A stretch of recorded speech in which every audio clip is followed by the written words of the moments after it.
एक लंबे गांव में जो पहाड़ों और नदियों के बीच बसा था, एक औरत रहती थी, सुहानी। वह गांव की सबसे समझदार और रहस्यमयी महिला थी। लोग कहते थे कि वह किसी जादुई शक्ति से जुड़ी थी, लेकिन सच क्या था, कोई नहीं जानता था। सुहानी का बचपन कठिनाइयों से भरा था।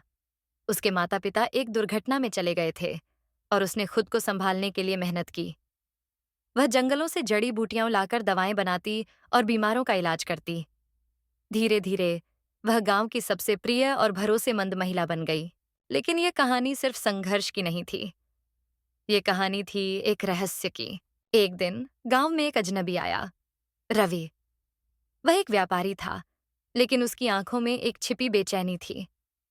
वह सुहानी के पास गया और उससे मदद मांगी। मुझे एक ऐसी जड़ी बूटी चाहिए जो किसी को उनके अतीत से मुक्त कर सके, उसने कहा। सुहानी ने उसे देखा और मुस्कुराई। कोई भी अतीत से पूरी तरह मुक्त नहीं हो सकता, उसने कहा, लेकिन उसे स्वीकार कर आगे बढ़ा जा सकता है।